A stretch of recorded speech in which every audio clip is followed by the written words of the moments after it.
الرجیم بسم اللہ الرحمن الرحیم۔ میت کے احکام۔ میت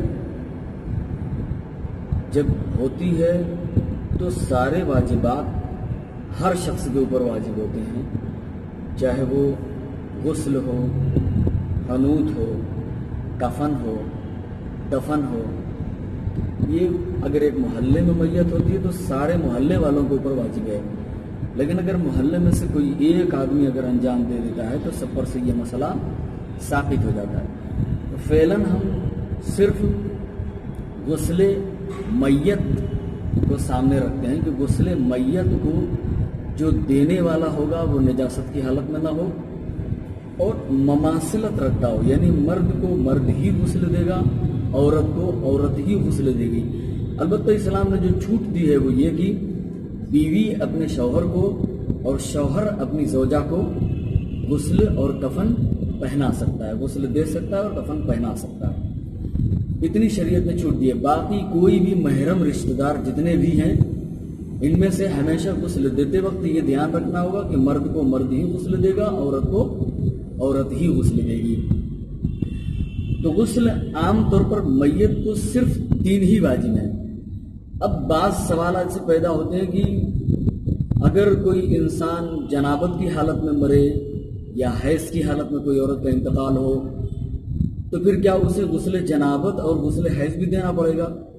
نہیں، اسے دینے کی ضرورت نہیں ہے۔ میت کو صرف 3 ہی غسل واجب ہیں، آب سدر سے، آب کافور سے اور آب خالص سے۔ ان تینوں غسل کے علاوہ چوتھا کوئی بھی غسل ہمارے پاس شریعت مقدس میں نہیں ہے۔ لہٰذا ہم جو مسئلہ سنتے ہیں کہ جنابت اور حیض کا غسل میت کو دینا ضروری ہے، تو آپ یہ جان لیجئے کہ یہ جنابت اور حیض کے غسل کا تعلق زندگی سے ہے، نہ کہ موت سے۔ تو جو ہم مر چکے ہوتے ہیں تو ہم پر صرف 3 ہی غسل واجب ہوتا ہے، آب سدر، آب کافور اور آب خالص۔ تو دینے کا طریقہ یہ ہے کہ ہم پہلے میت کو لٹائیں گے۔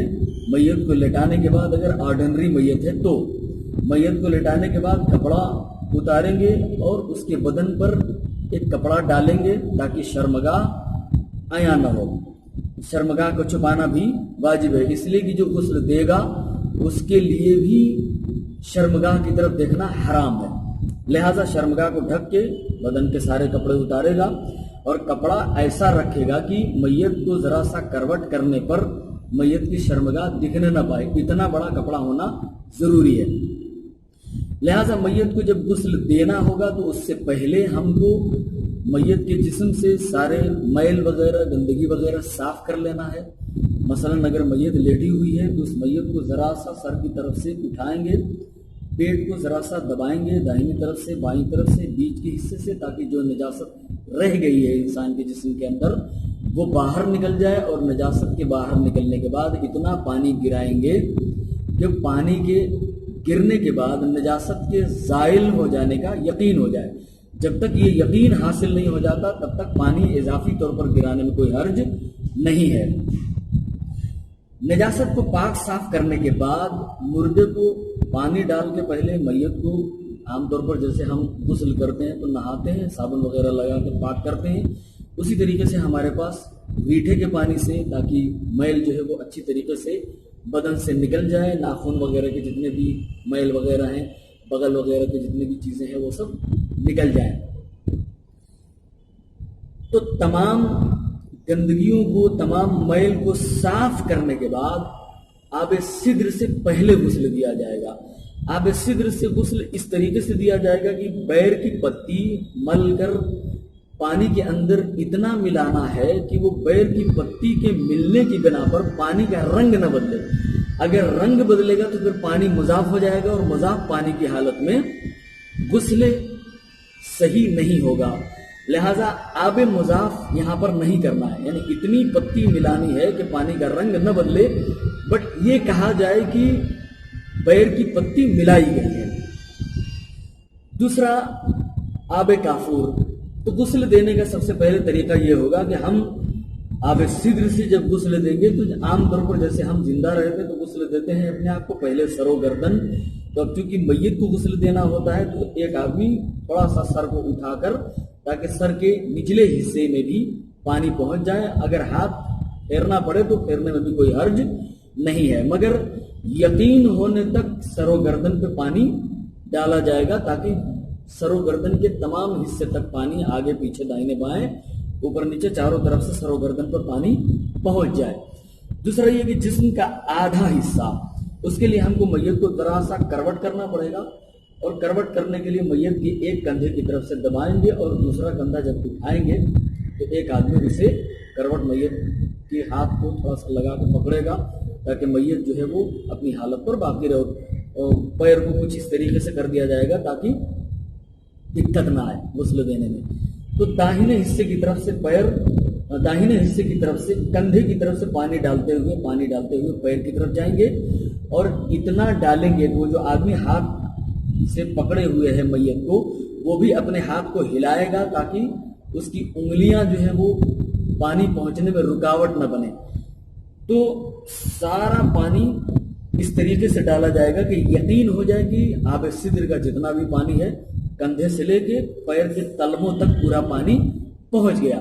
جب اتنا دے لیں گے تو پھر میت کو دوسری کروٹ لٹائیں گے، اور اسی طریقے سے ایک آدمی میت کو کروٹ کی حالت میں پکڑے گا، اور پھر اسی طریقے سے بائیں کندھے سے پانی ڈالتے ہوئے پیر کے تلوے کی طرف تک جائیں گے، اور اتنا پانی گرایا جائے گا کہ یقین ہو جائے کہ داہنے یا بائیں دونوں طرف کے سارے حصوں تک کمپلیٹ پانی پہنچ گیا۔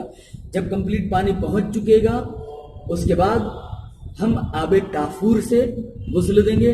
آب کافور بھی اتنا ہی آپ کو ملانا ہے کہ وہ پانی مضاف نہ ہو، یعنی اسے اتنا کہا جائے کہ کافور ملا ہوا پانی ہے، اگر مضاف ہو جائے گا تو پھر اس کافور کے پانی سے غسل دینا بھی صحیح نہیں ہوگا۔ لہذا کافور کے پانی سے بھی اسی طریقے سے غسل دیا جائے گا جیسے ہم نے بیر کی پتی کے پانی سے غسل دیا تھا۔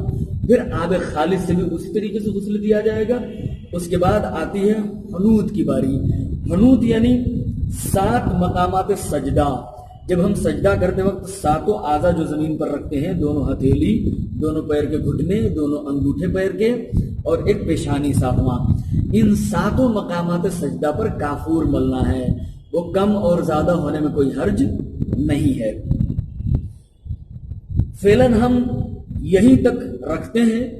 پھر سے ہم ایک بات دہرا دیں کہ میت اگر جنابت کی حالت میں انتقال ہوتا ہے تو بھی، عورت کا اگر انتقال پیریڈ کی حالت میں ہوتا ہے تو بھی الگ سے اسے غسل جنابت اور غسل حیض دینے کی ضرورت نہیں ہے، کیونکہ ان دونوں غسل کا تعلق زندگی سے ہے نہ کہ موت سے۔